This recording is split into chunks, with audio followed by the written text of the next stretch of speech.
Shalom Aleichem, e vamos para o capítulo 23 do livro de Jó. E a gente vê que Jó continua firme numa consideração de sua santidade, de sua posição de inerrância, né? E vamos ver até onde vai essa situação, né? Vamos acompanhando até o momento em que o Senhor realmente conseguir quebrar essa visão de si mesmo, né, que Jó tinha. Começa dizendo, capítulo 23, verso 1, diante do exposto, Jó tomou a palavra e respondeu: até o presente momento reclamo com revolta e amargura. Apesar dos meus gemidos, a mão dele pesa forte sobre a minha vida. Ah, se eu soubesse onde poderia encontrá-lo, então me chegaria ao seu tribunal. Lhe apresentaria a minha causa e a minha boca estaria repleta de argumentos. Como é que a pessoa pode se achar repleta de argumentos diante de Deus, né? Ouviria atentamente o que ele me responderia e avaliaria com cuidado tudo quanto me dissesse.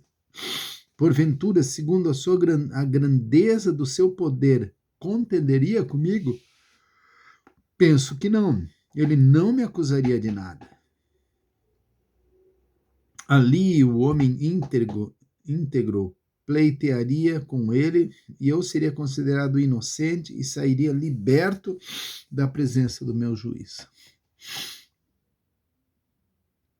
Então, deveria ser realmente muito difícil, né, para os amigos de Jó, vendo ali Jó nessa posição, se justificando, enquanto se achava assim,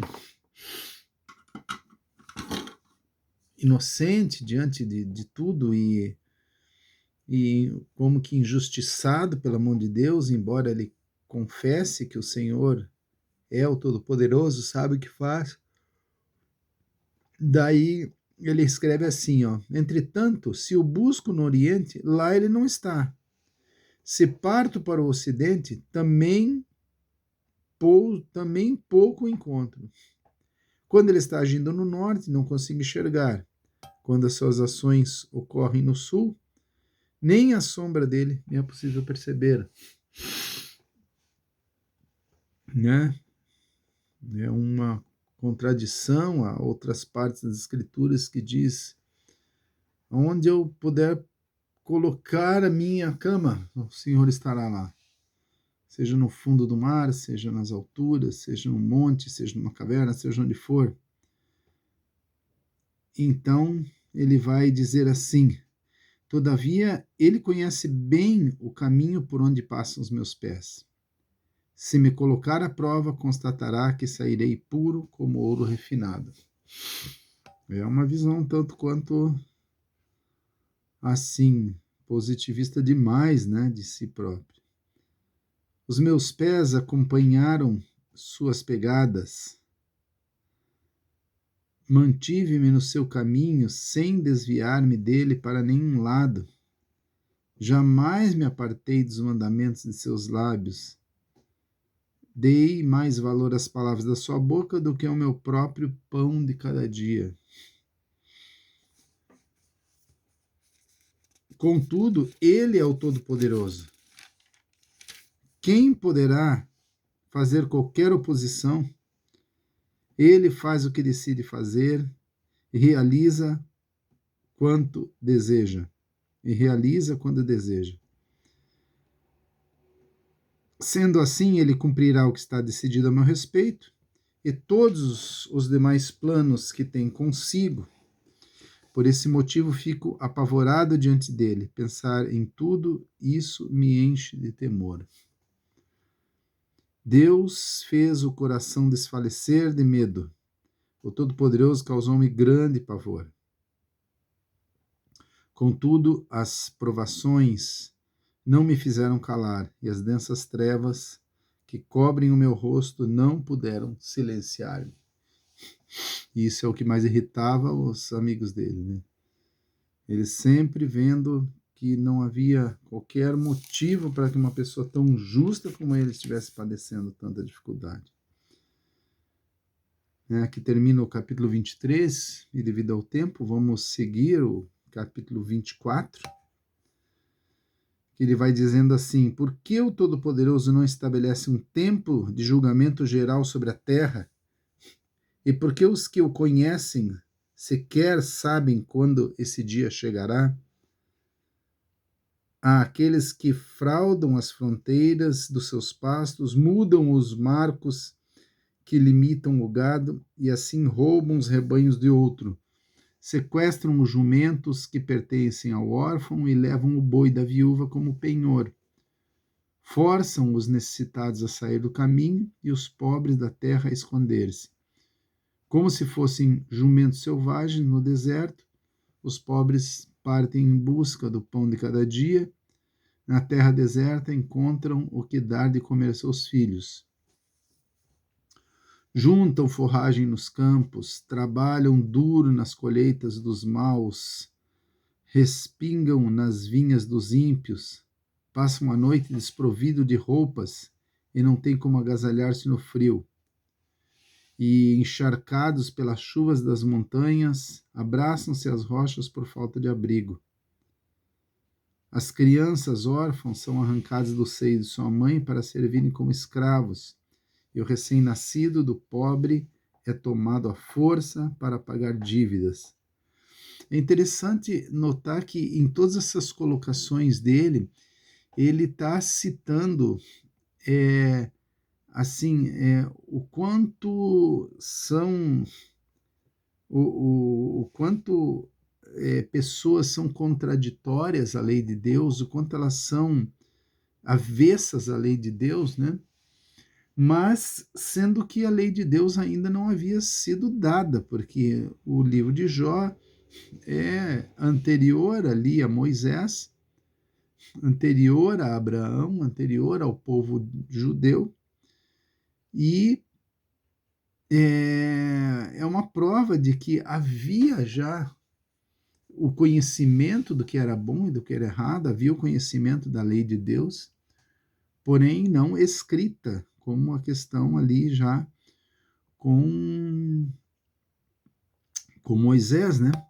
Então, estamos aqui, vamos para o versículo 11. Esmagam azeitonas entre as pedras de moinho, pisam uvas nos lagares, contudo, mesmo assim, padecem de sede. Desde as cidades ouvem-se os gemidos dos que estão prestes a morrer, a alma dos feridos clama e mesmo assim Deus não escuta os pedidos de socorro. A gente vê muita amargura, né? Muita amargura de Jó. Os perversos são adversários da luz, não conhecem os seus caminhos, nem permanecem em suas veredas. De manhã, o assassino se levanta e parte em busca de suas vítimas. Os pobres, necessitados, de noite, age como ladrão. Os olhos do adúltero ficam à espreita do cair da tarde e diz consigo: ninguém me reconhecerá, e cobre o rosto. Em meio às trevas, os homens maus invadem as casas, mas de dia se enclausuram. A luz é para eles um desprezar. O romper da aurora para tais pessoas é como a sombra da morte. Contudo, se sentem em casa em meio aos horrores das trevas. Né? Vê que, né, a descrição realmente de uma pessoa assim, de um coração perverso, né? Fazem as coisas na calada da noite, se escondem de dia e, em meio aos horrores que fazem, se sentem tranquilos, se sentem em casa mesmo, né? Diz, entretanto, os maldosos são como espuma que é levada e logo se dissipa na superfície das águas. A porção dos perversos sobre a terra é amaldiçoada, e por isso já não andam pelo caminho a trabalhar nas vinhas. A secura e o calor desfazem as águas da neve. Assim é a ação do Sheol. Sheol é uma figura do inferno, né? Da sepultura, consumindo rapidamente os que pecaram. Agora aqui ele está vendo pelo menos um fim, né? Que seria o fim desses perversos, né? Sua própria mãe os esquecerá. Os vermes se banquetearão com seus corpos, jamais alguém se lembrará dessas pessoas. Como árvore seca, será quebrado o injusto. Os maus despojam a estéril e sem filhos e não demonstram a menor consideração para com a viúva.